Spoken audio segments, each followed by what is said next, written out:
Ladies and gentlemen, we have Kaneez Surka, YouTube artist, with us this evening. Let's listen from her. What are the initiatives? And as we know that in the YouTube there is a program called the General Fun Game Show. So we are excited to know about this game show. What actually this game show all about? Let's see. Let's hear from. So in 2016, I used to host a lot of the open stand-up shows, and someone was like, "You should host your own show." And I was also doing improv comedy at the time, and so I don't do a lot of stand-up. I do more improv comedy, and I was trying to find a show where I could. Improv is a very collaborative form. You have to do it with many people, while stand-up you can do by yourself. So I was trying to figure out how to do a show where it didn't include having to rely on other people, where it was just about me and I could invite people, anyone, onto the show. When I came up with the General Fun Game Show, because I tied in the improv and the hosting that I was doing, and it came up with this game show that's completely improvised. It's very random. How you make the content for that program? So because every time we see something very new, very innovative. So that's why I said it's mainly improvised. Like I have a very strict structure. Like there are 4 rounds, but within the rounds, everything I'm doing is improvised. Everything I'm saying is improvised, and everything the contestants are saying is improvised. But like I said, the structure it's very structured. Each round, there are games that you have to play, but the games involve you improvising and guessing and making up stuff on the spot. Yeah. It's been a wonderful journey from the start till now, and you have 67K followers plus. So we have been looking so closely about your followers. And how do you see when you get the love from your audience, from the people who follow and look forward to the episode that you telecast in the YouTube? It's lovely. I mean, like I said, first of all, 67,000 is not a lot, but I never really focused on becoming a YouTuber per se. That just kind of happened on the side. I'm a comedian and I work across different platforms. I put content on my Instagram, I work with the OTT platforms, and YouTube's just one of the platforms that I create content on. And the thing is, it's like I'm seeing a niche audience being built around the game show, and the people who are watching the game show are very loyal and they look forward to the next game show.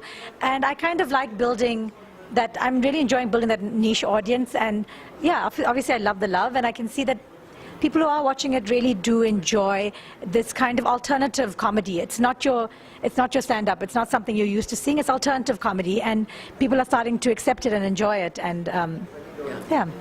Your episode has got lots of likes, lots of comments, positive, negative, and all kind of things. How you take this comment to build up your way forward plans and to make the new episode? So some of the negative comments are they just hate me. Some of them just hate me just because they just hate me. Some of them hate because I'm just a female. And then sometimes there are people who actually give constructive feedback, and I take that into consideration. Like someone was like, maybe you should change your lighting and your angles. And when people give me constructive technical feedback or like about my content, I definitely take that into account.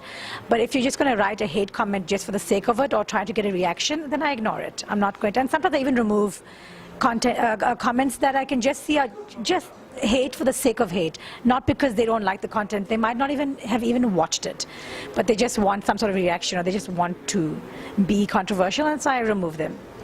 You're not on my comment list if you've hated me. Okay.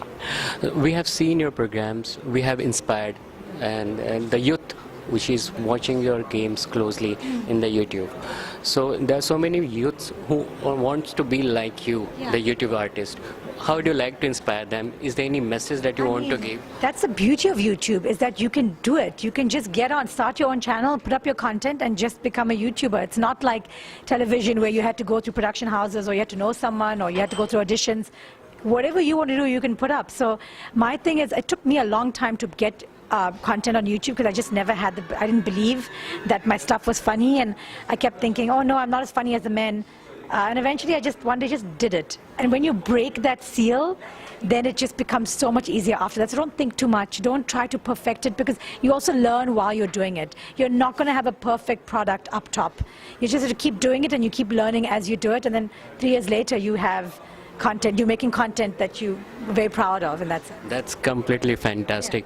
At last but not the least, your message for this program, the Pixel that we have this event, how you look forward this kind of event in the future? It's a very exciting event. I've learned a lot. Like even I watched a panel before me and a talk before me, and already I have so many ideas that I want to work on. So I just thought I was coming here as a panelist, but I've met some really cool people, and I'm looking forward to, as I go forward, trying to understand what do I do next, and an event like this helped me. Actually, I have the next idea, by the way, just because of this event.